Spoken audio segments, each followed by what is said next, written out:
यानी कि गड्ढा। जब दो प्लेटों को भी मार के आपस में जोड़ा जाता है तो दोनों प्लेटों के डिजाइन से गड्ढा बनता है, इसलिए इसमें होने वाले वेल्डिंग पोजीशन को ग्रूव वेल्डिंग पोजीशन बोला जाता है। दोस्तों, ग्रूव वेल्डिंग का प्लेट में अलग पोजीशन होता है और पाइपलाइन में अलग पोजीशन होता है।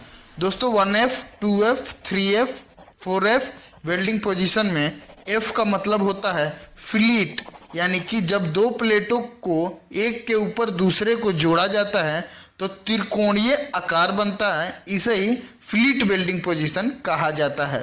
दोस्तों, फ्लीट वेल्डिंग का भी प्लेट में अलग पोजीशन होता है और पाइपलाइन में अलग पोजीशन होता है। दोस्तों, सबसे पहले समझते हैं ग्रूव वेल्डिंग पोजीशन में प्लेट में कौन कौन सा पोजीशन होता है। 1G का फ्लैट पोजीशन, जब दो भी मारा हुआ प्लेट को फ्लैट यानी जमीन पर रखकर आपस में जोड़कर वेल्डिंग मारा जाता है तो इसे 1G फ्लैट पोजीशन कहा जाता है। 2G का हॉरिजॉन्टल पोजीशन, जब दो भी मारा हुआ प्लेट को हॉरिजॉन्टल यानी कि एक के ऊपर दूसरे को आपस में जोड़कर वेल्डिंग मारा जाता है उसे 2G हॉरिजॉन्टल पोजीशन कहा जाता है। 3G का वर्टिकल पोजीशन, जब दो भी मारा हुआ प्लेट को वर्टिकल यानी कि एक के सामने दूसरे को आपस में जोड़कर वेल्डिंग मारा जाता है उसे 3G वर्टिकल पोजीशन कहा जाता है। 4G का ओवरहेड पोजीशन, जब दो भी मारा हुआ प्लेट को ओवरहेड यानी कि सर के ऊपर फ्लैट पोजीशन में एक दूसरे को आपस में जोड़कर वेल्डिंग मारा जाता है उसे 4G ओवरहेड पोजीशन कहा जाता है। दोस्तों, अब समझते हैं फ्लीट वेल्डिंग पोजीशन में प्लेट में कौन कौन सा पोजीशन होता है।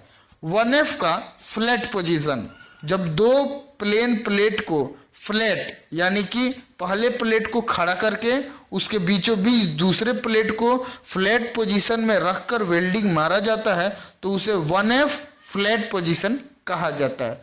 2F का हॉरिजॉन्टल पोजीशन, जब दो प्लेन प्लेट को हॉरिजॉन्टल यानी कि पहले प्लेट को फ्लैट रखकर उसके बीचों बीच दूसरे प्लेट को खड़ा करके वेल्डिंग मारा जाता है उसे 2F हॉरिजॉन्टल पोजीशन कहा जाता है। 3F का वर्टिकल पोजीशन, जब दो प्लेन प्लेट को वर्टिकल यानी कि पहले प्लेट को खड़ा उसके बीचों बीच दूसरे प्लेट को भी खड़ा रखकर वर्टिकल वेल्डिंग मारा जाता है उसे 3F वर्टिकल पोजीशन कहा जाता है।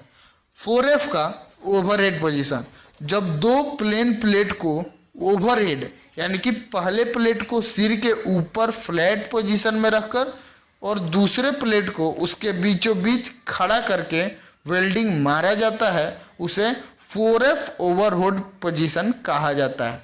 दोस्तों, ये थे ग्रूव वेल्डिंग और फ्लीट वेल्डिंग में प्लेट में होने वाले वेल्डिंग पोजीशन। इसी तरह दोनों में पाइपलाइन में भी वेल्डिंग पोजीशन होते हैं, उसे अलग नामों से जाना जाता है। यदि आप इंटरेस्टेड हैं तो मैं इस पर भी एक अलग से वीडियो बना सकता हूँ। ड्रॉप